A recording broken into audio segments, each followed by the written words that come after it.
मैं माँ हूँ, धरती माँ।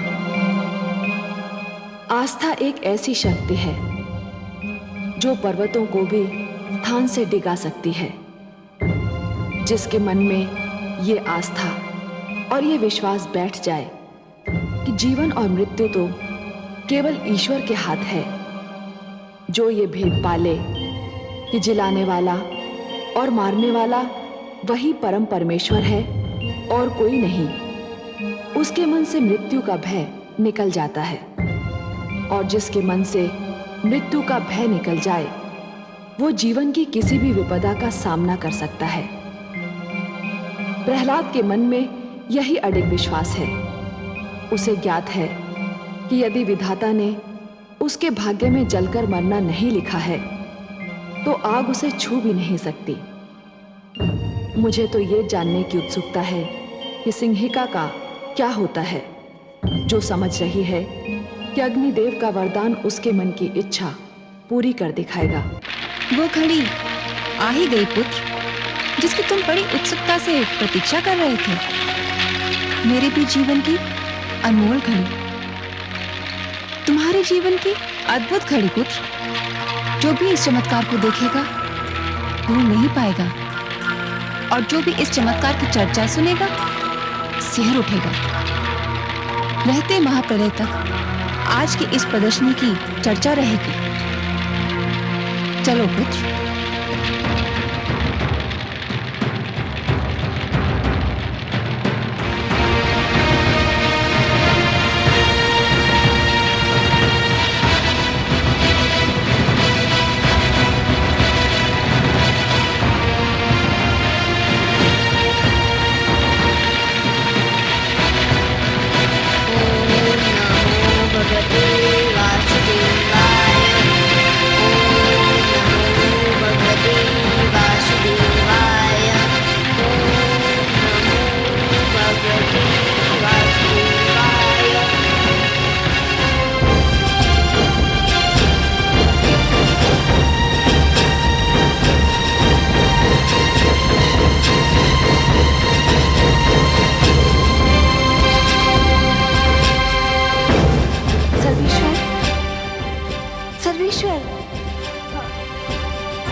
हे देवर्षि, पुत्र प्रहलाद अग्नि में प्रवेश करने जा रहा है। ये देखकर मैं आपके नारायण को सावधान करने गई तो वो स्वयं अग्नि में तप रहे हैं, मानो उनके शरीर से ज्वालाएं निकल रही हैं। आप बहुत दयालु हैं माते, ममता का भंडार है। प्रहलाद के स्नेह ने तो आपको सब कुछ भुला दिया। क्या भुला दिया? यही माते कि इस अवस्था में आपको इन्हें छूना नहीं चाहिए था। आपको तो याद ही होगा माते, इसी प्रकार इसी अवस्था में एक बार कयाधु ने पुत्र प्रहलाद को छू लिया था।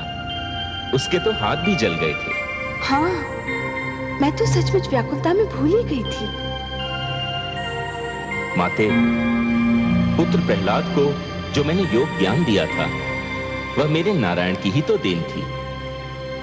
जब उसे इस अवस्था में कोई नहीं छू सकता, तो मेरे नारायण तो योगेश्वर हैं, योग का स्रोत है, योग का आधार है, योग के आदि और अंत हैं, स्वयं योग हैं। इस अवस्था में तो आपके अतिरिक्त उनके कोई निकट भी नहीं पहुंच सकता। परंतु हे देवर्षि, मैं तो इनको प्रहलाद पर आए संकट के विषय में बताना चाहती थी। वही समस्या लेकर तो मैं भी आया था माते। मैं भी यही बताना चाहता था, परंतु नारायण को इस अवस्था में देखकर लगता है कि मुझे मेरी समस्या का समाधान मिल गया, मुझे मेरे प्रश्न का उत्तर मिल गया माते।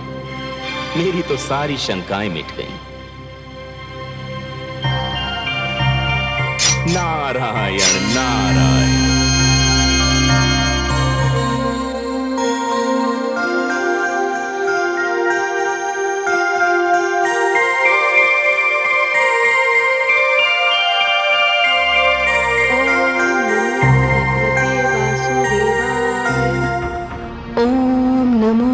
भगवते वासुदेवाय।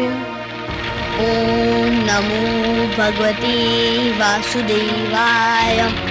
पुत्र, तुम्हें भय तो नहीं लग रहा है? कैसा भय बुआ श्री?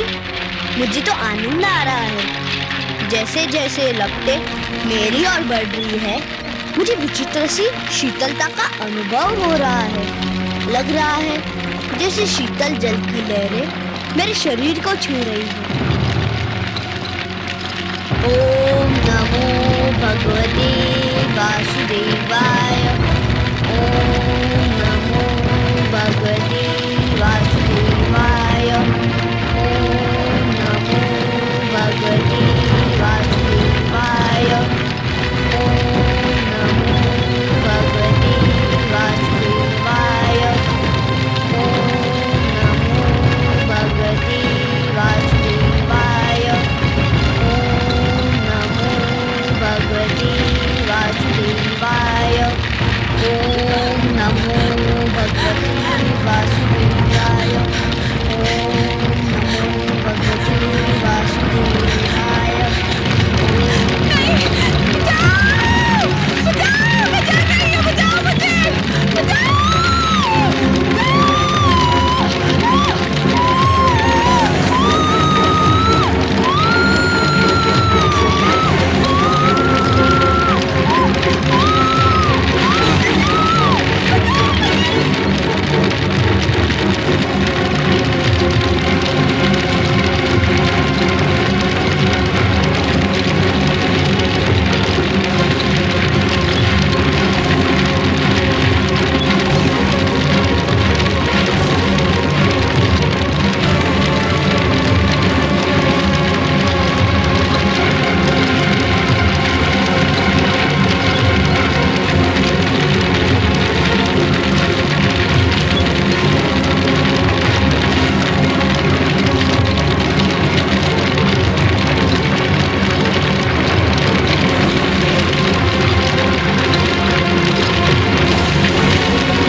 तुम्हें तो अग्निदेव ने वरदान दिया था, ये कैसे हो गया? प्रहलाद की मायावी शक्तियों ने अग्निदेव के वरदान को मात दे दी। किसके मंत्र की शक्ति के आगे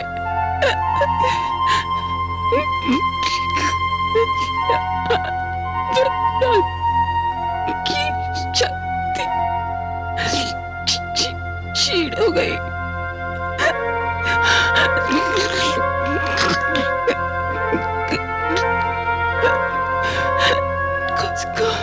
उसका जीवन नहीं छोड़िएगा, जीवन नहीं छोड़िएगा माताश्री।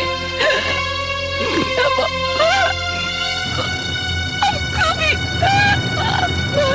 डालेगा। नहीं,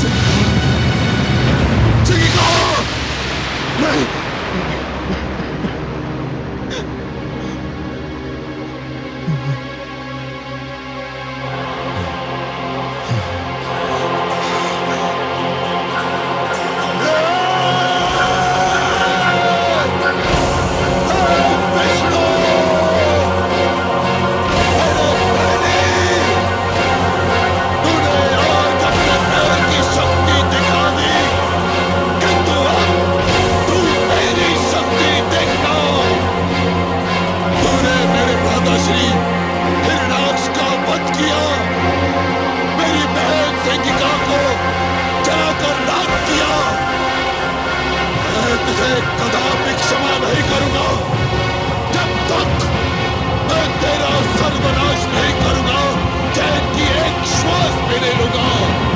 अब तू मेरे क्रोध के प्रकोप से बच नहीं सकता। सुना तूने?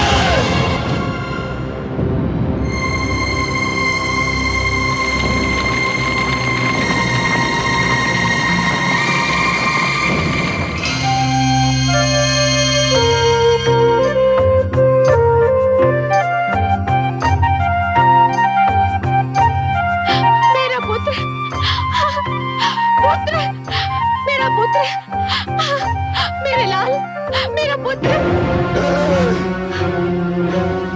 दुर्त, हत्यारे, तेरे विष्णु ने मेरे भ्राता श्री हिरण्याक्ष की हत्या की थी और तूने मेरी बहन सिंगिका की हत्या की।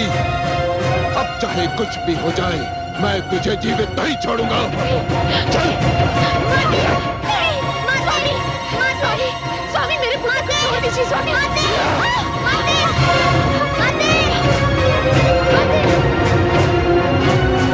मेरा पुत्र, मेरा पुत्र।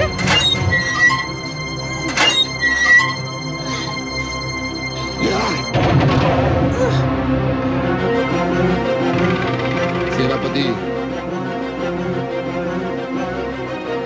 यदि इसे किसी ने भी भोजन अथवा जल दिया तो उसका वध कर दिया जाएगा। इसे कुछ नहीं मिलना चाहिए। सूर्य की किरण तक इसके समीप नहीं पहुंचनी चाहिए। ये अंधकार में ही जिएगा और अंधकार में ही अपना सिर पटक पटक कर अपने प्राण त्याग देगा।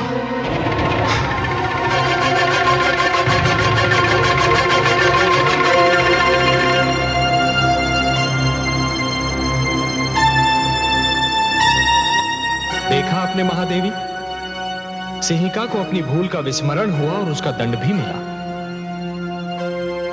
हे दया सागर, हे करुणा सिंधु, आपको कोटि कोटि धन्यवाद। आपने मेरे पुत्र की रक्षा की। महादेवी, अग्निदेव ने जो अग्नि प्रज्वलित की थी उसमें सोना भी था और कोयला भी। प्रहलाद सोना था जो तपकर कुंदन बन गया और सिंहिका कोयला थी जो जलकर राख हो गई। मैं वास्तव में बहुत प्रसन्न हूँ कि अग्निदेव ने सिंहिका को जलाकर भस्म कर दिया। केवल सिंहिका को नहीं महादेवी, सिंहिका के रूप में इस अग्नि ने पाप, खोट, असत्य और अहंकार को जलाकर भस्म कर दिया। इस अग्नि ने तो समस्त संसार के तन मन का सारा मैल जलाकर राख कर दिया। सिंहिका तो जलकर भस्म हो गई, पर अपने पीछे एक इतिहास छोड़ गई। कैसा इतिहास कमल नयन?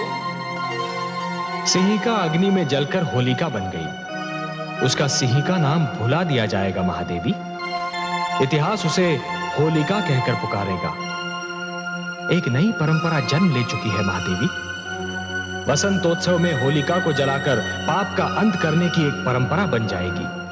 पाप की होली जलाई जाएगी और यह उत्सव मनाया जाएगा रंग खेलकर, गुलाल उड़ाकर। महादेवी, होलिका अब सदा के लिए असत्य की पराजय का एक प्रतीक बनकर रहेगी। परंतु हे सर्वेश्वर, आप देखिएगा, अब हिरण्यकशिपु अपना सारा क्रोध अग्निदेव पर उतारेगा। वो बल खा रहा है क्योंकि अग्निदेव ने सिंहिका को जो वरदान दिया था वो तो असफल हो गया। मुझे अब अग्निदेव से सहानुभूति हो रही है। महादेवी, जिस प्रकार अग्नि इस्पात को गला तो सकती है परंतु जला नहीं सकती, उसी प्रकार हिरण्यकशिपु देवताओं को आतंकित तो अवश्य कर सकता है, परंतु वो उन्हें मार नहीं सकता। इसीलिए तो मैंने मोहिनी रूप धारण करके देवताओं में अमृत बांटा था कि सारे देवतागण जन्म और मृत्यु के चक्र से बाहर निकल आए। महादेवी, सिंहिका ने तो अपनी करनी का फल पाया, उसे दंड मिला, परंतु अग्निदेव को भी इस प्रश्न का उत्तर अवश्य देना होगा कि सिंहिका के चरित्र को जानते हुए भी उन्होंने उसे इतना महान वरदान क्यों दे दिया। और अग्निदेव का वही उत्तर मनुष्य को कर्म का सही मार्ग दिखाएगा महादेवी। आज फिर मुझे इंद्रलोक में आना पड़ा, इंद्रासन पर बैठना पड़ा, केवल तुम देवताओं को यह स्मरण कराने के लिए कि अभी तक देवलोक का स्वामी मैं हूं। मैं भगवान हिरण्यकशिपु, अभी तक यह आसन मेरा है, मेरा। अभी तक तुम सब मेरे अधीन हो। मैंने तुम सब पर विजय प्राप्त की थी, तुम सब पर। मैंने तुम्हारे अहंकारी सिर अपनी शक्ति से झुकाए थे, अपनी शक्ति से झुकाए थे मैंने। अग्निदेव, कहो तुम, सामने आओ।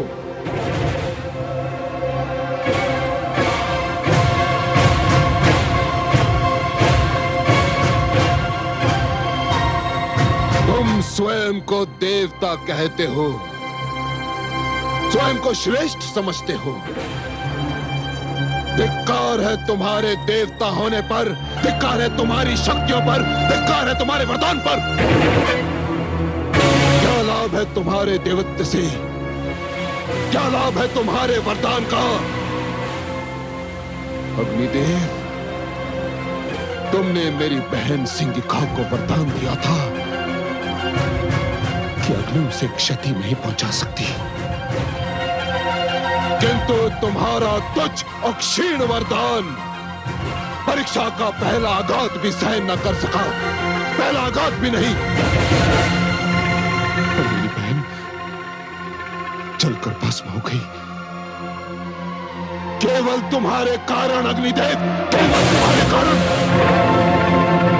मेरी बहन ने तुम्हारी उपासना की थी, तो तुमने यह फल दिया उसका अग्निदेव, यह फल दिया। हे असुरराज, मैंने वरदान देते समय सिंहिका को चेतावनी दी थी। कैसे चेतावनी? मैंने उसे सावधान कर दिया था, इस वरदान का दुरुपयोग न किया जाए, नहीं तो यह अपना प्रभाव खो बैठेगा। मैंने सिंहिका की तपस्या से प्रसन्न होकर उसे यह वरदान आत्म सुरक्षा के लिए कवच के रूप में दिया था, इसे शस्त्र के रूप में किसी का वध करने के लिए नहीं। सिंहिका ने इसे अपने कवच के स्थान पर प्रहलाद की हत्या करने वाला शस्त्र बना लिया और वह प्रभावहीन हो गया।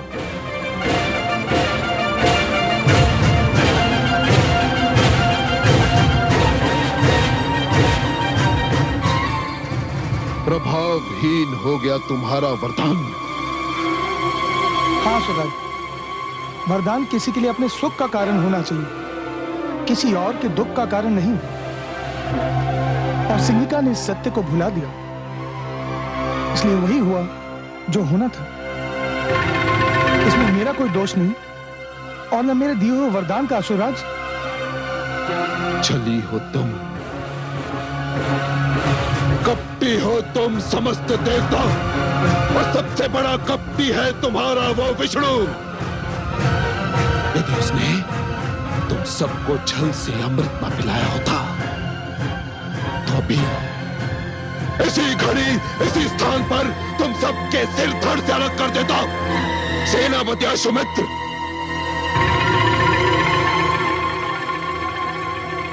आज्ञा भगवान। ले जाओ इन समस्त देवताओं को और डाल दो इन्हें कारागार में, जहां ये भी प्रहलाद की भांति अन्न और जल के लिए तरसते रहे, आजीवन सड़ते रहे। ले जाओ। आपकी आज्ञा का पालन होगा। सैनिकों, ले चलो इन देवताओं को। ठहरो, ऐसे नहीं, वैसे ले जाओ जिसके ये देवता योग्य हैं।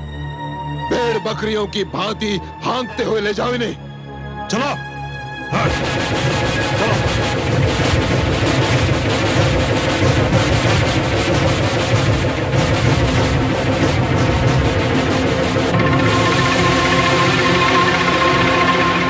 दुष्ट प्रहलाद ने तुम्हारी माता श्री मेरी प्रियतमा, मेरी जीवन संगनी सिंहिका की हत्या कर दी।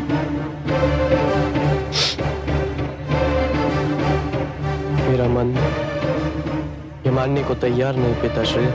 क्यों? क्या तुमने अपनी आंखों से उन्हें विवशता से तड़प तड़प कर जलते और मरते नहीं देखा? देखा था पिताश्री, देखा था,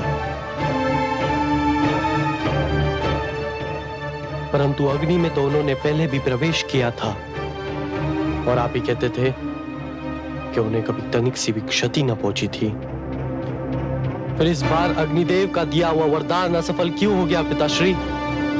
इसलिए कि इस बार वो अकेली नहीं थी, प्रहलाद भी था उसके साथ। प्रहलाद के पास मायावी शक्तियां हैं। वो सिंहिका का वध करना चाहता था। उसने अपनी मायावी शक्तियों से उसका वध कर दिया। वो हत्यारा हमारे समस्त कुल का बैरी है। यदि ऐसा होता पिताश्री, तो वो मेरा जीवन क्यों बचाता? मुझे तो नाग ने डस लिया था। उस समय तो प्रहलाद मेरे निकट भी नहीं था। वो हमारे कुल का बैरी होता पिताश्री, तो मेरे मृत शरीर के पास आता ही क्यों? परंतु वह आया। उसने अपने विष्णु से मेरे जीवन की भिक्षा मांगी और मैं फिर से जीवित हो गया पिताश्री, फिर से जीवित हो गया। उसने तुम्हें सम्मोहित कर दिया है। तुम्हारे मस्तिष्क पर उसने नियंत्रण पा लिया है। तुम वही सोचोगे जो वो चाहता है कि तुम सोचो, तुम वही करोगे जो वो चाहता है कि तुम करो। ये भी उसकी मायावी शक्ति का प्रभाव है। परंतु अपनी प्रियतमा, अपनी पत्नी सिंहिका की सौगंध, तुम्हारी तर्कसंगत बातें भी मुझे उससे सिंहिका के वध का प्रतिशोध लेने से नहीं रोक सकती। मैं अपनी मायावी शक्ति से उसकी मायावी शक्ति को चकनाचूर कर दूंगा। वो मूर्ख नहीं जानता कि कामरूप नरेश विप्रचिति कौन है, क्या है।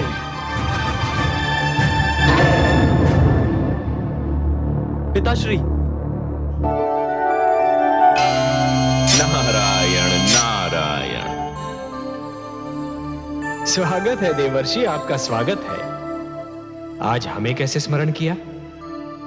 आपका स्मरण तो मेरे जीवन का उद्देश्य है, मेरे जीवन का सर्वस्व है। मेरा जीवन ही है लक्ष्मी नारायण। मेरा और कार्य ही क्या है? आपका स्मरण करना और आपकी चर्चा। बताइए, क्या समाचार सुनाने आए हैं? सृष्टि का कौन सा भेद, कौन सा समाचार, कौन सा रहस्य आपसे छिपा है लक्ष्मी नारायण? मैं तो बस अपनी एक उलझन सुलझाने, अपने एक प्रश्न का उत्तर पूछने आपकी सेवा में उपस्थित हुआ हूं। तो पूछिए ना। हे लक्ष्मी नारायण, आप माया के स्रोत हैं, माया का भंडार हैं, माया के रचयिता हैं। फिर ये विप्रचित्ति किस मायावी शक्ति की बात कर रहा है? क्या उसने कोई नई मायावी शक्ति का आविष्कार कर लिया है? नहीं देवर्षि, विप्रचित्ति कोई योगी नहीं है जो किसी शक्ति का आविष्कार कर लेगा। वो तो केवल एक भिक्षुक है, एक याचक है। उसके पास जो भी शक्ति है वो मांगी हुई है, चुराई हुई है। हे देवर्षि, जिस प्रकार यदि कोई व्यक्ति उधार लिए हुए धन को यदि अपनी संपत्ति मानेगा तो बहुत शीघ्र कंगाल हो जाएगा, उसी प्रकार यदि कोई व्यक्ति मांगी हुई शक्ति को अपनी शक्ति समझने लगेगा तो अतिशीघ्र शक्तिहीन हो जाएगा। कर लेने दीजिए उसे परीक्षा इस शक्ति की, क्षण भर आनंद उठा लेने दीजिए उसे इस शक्ति का। वो बेचारा क्या जाने कि जहां से उसे ये एक शक्ति मिली है वहां तो महान शक्तियों का भंडार है। देवर्षि, मैं विप्रचित्ति के इस क्षणिक आनंद को भंग नहीं करना चाहता। देखिए तो सही, वो मूर्ख कितना प्रसन्न हो रहा है।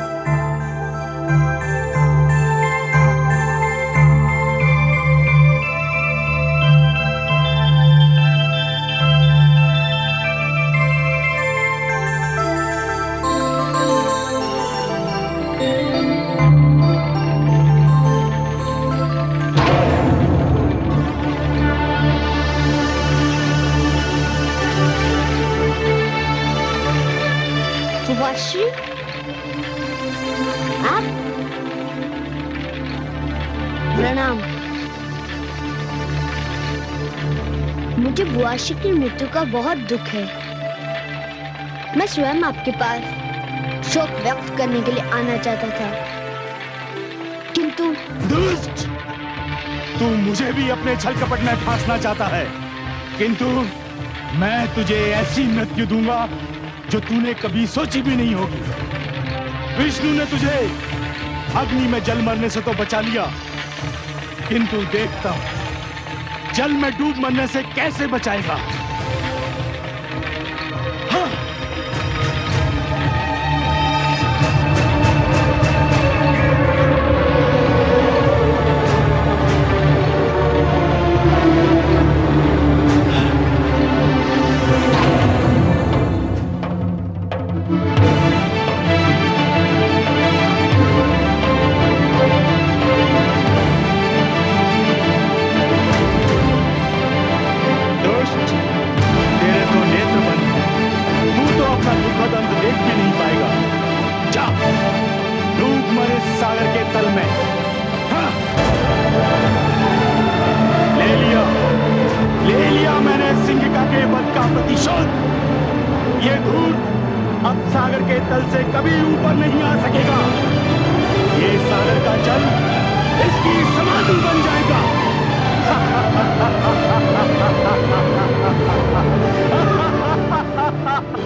क्या हुआ कमल नयन? आपका पुत्र प्रहलाद ननिहाल की यात्रा पर निकला है महादेवी।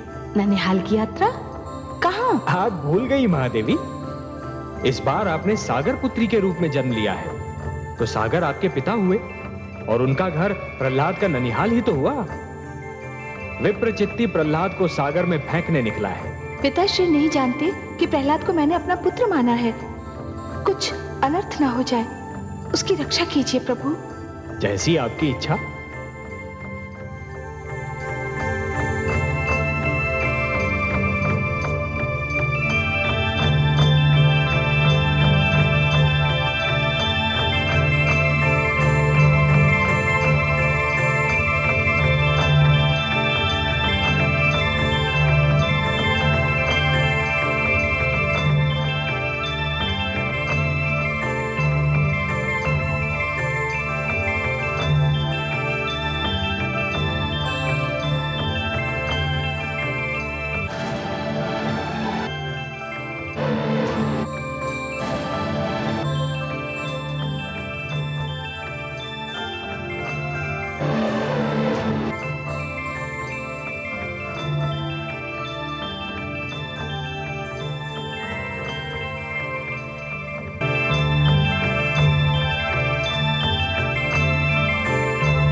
जाने कौन है ये सुंदर बालक,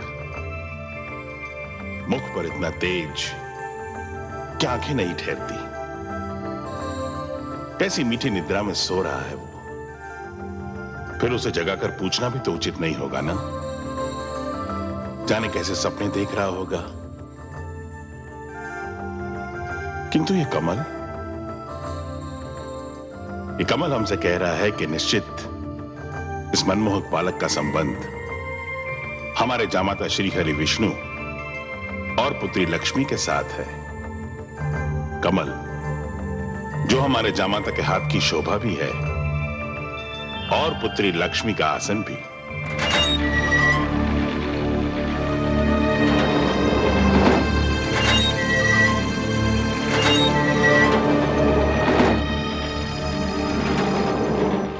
राजकुमार,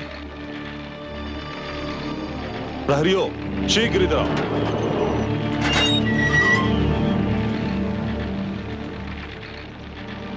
राजकुमार कहां गए? श्रीमान अभी तो यही थे। किसी ने कारागार का द्वार खोला था? नहीं श्रीमान, जब से भगवान हिरण्यकश्यप ने राजकुमार को यहाँ बंदी बनाया तब से द्वार खोला ही नहीं। जाने क्या रहस्य है। मुझे तुरंत भगवान को इसकी सूचना देनी होगी।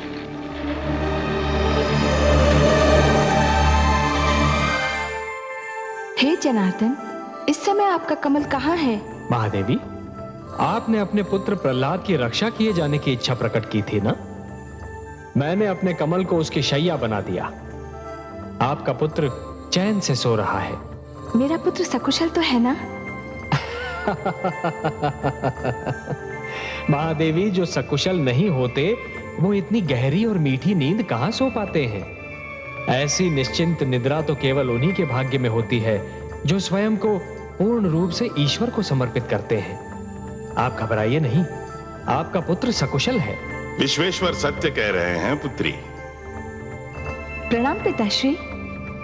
प्रणाम हे सागर देवता। प्रणाम। मैं आपका स्वागत करता हूँ। कमल को शैया बना देखकर ही मुझे अनुमान हो गया था कि उस पर सोए हुए बालक का संबंध अवश्य मेरे जामाता और पुत्री से होगा। बहुत गहरा संबंध है पिताश्री। प्रहलाद इनका भक्त है और मैंने उसे अपना पुत्र मान लिया है। तभी तो मैं सोच रहा था कि इतनी छोटी सी आयु में उसके मुख पर इतना तेज, इतना प्रताप कहां से आया। अब ज्ञात हुआ कि ये उसकी भक्ति भावना और तुम्हारे प्रेम का चमत्कार है। वो इस समय कहाँ है पिताश्री? अपने ननिहाल में है, नानी नाना के पास आया है। समस्त सागर संसार उसके अतिथि सत्कार में जुटा हुआ है।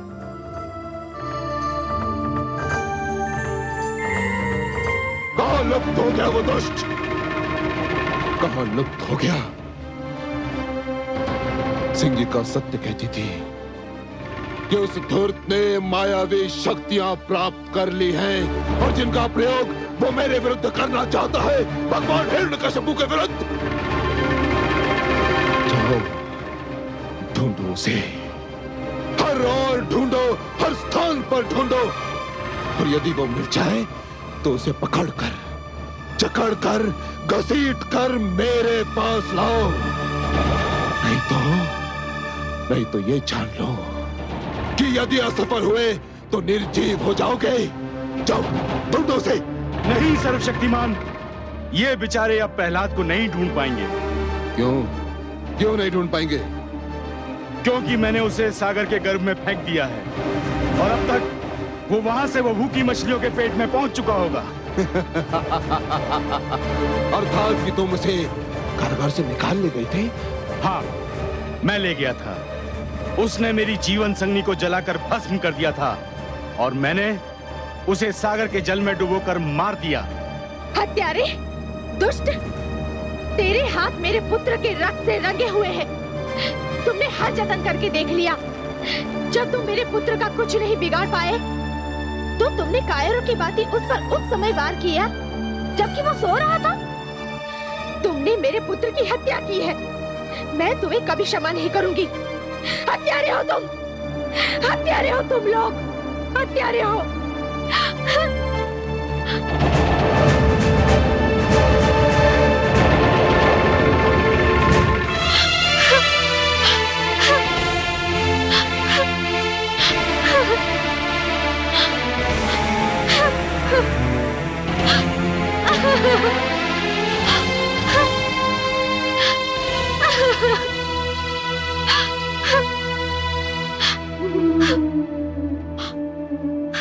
हे समुद्र देव, मैं आपसे अपना पुत्र वापस लूंगी।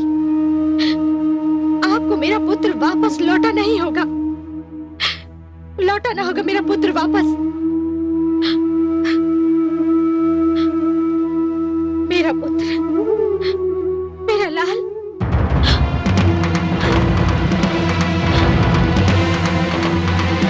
मेरा पुत्र, मेरा लाल। हाय मेरा पुत्र, मेरा पुत्र,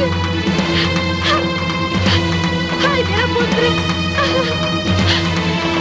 मेरा पुत्र, मेरा लाल, हाय मेरा पुत्र, मेरे लाल, मेरा पुत्र। हे सागर देव, आप विशाल है, आपका हृदय विशाल है। संसार कहता है कि आप इतने उदार हैं कि आपको कुछ भी भेंट किया जाए तो आप उसका स्वीकार करके उसे लौटा देते हैं। हे सागर देव, दानवराज कामरूप नरेश विप्रचित्ती ने मेरे पुत्र प्रहलाद को बलि के रूप में आपकी गोद में फेंक दिया है। एक दुखियारी माँ की पुकार सुन लीजिए सागर देव। मेरे पुत्र प्रहलाद को आपकी गोद से निकालकर मेरी गोद में डाल दीजिए। एक माँ की गोद सुनी है सागर देव। एक माँ अपने पुत्र के जीवन की भीख मांग रही है। हे सागर देव, मुझे मेरा पुत्र लौटा दीजिए। मुझे मेरा पुत्र लौटा दीजिए।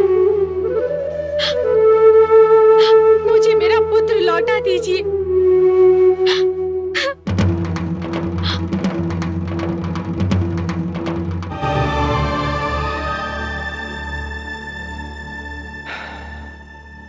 देखिए आपने विधि की विडंबना महादेवी। पुत्र अपने ननिहाल में चैन की नींद सो रहा है और अनजान माता समुद्र की लहरों से उलझ रही है। ममता इसी का तो नाम है कमल नयन। पुत्र भले कितना ही सुखी हो, परंतु यदि माता की आंखों से ओझल हो तो माँ को पल भर भी चैन नहीं पड़ता। वो तो पुत्र का मुख देखकर ही जीती है। बेचारी कयाधु, उसे तो ये भी पता नहीं कि उसका पुत्र कहाँ है, क्या कर रहा है। मुझे तो भय है कि कयाधु कहीं पुत्र वियोग में पागल होकर डूबकर अपने प्राण न दे दे। हाँ महादेवी, वो तो सागर में आगे आगे बढ़ती जा रही है। आपको उसके प्राणों की रक्षा करनी होगी कमल नयन। महादेवी, सागर तो आपका मायका है, मेरी तो ससुराल है, और ससुराल में अपने अधिकारों और शक्तियों का प्रयोग मुझे अच्छा नहीं लगता देवी। देखिए, पिता के घर पर तो पुत्री का अधिकार होता है, इसलिए वहां हस्तक्षेप का कष्ट तो आप ही को करना होगा देवी। आपकी यही इच्छा है तो जाती हूँ मैं। कयाधु को यूं डूबकर मरने नहीं दूंगी मैं, वो भी वहां सागर में जो मेरा मायका है।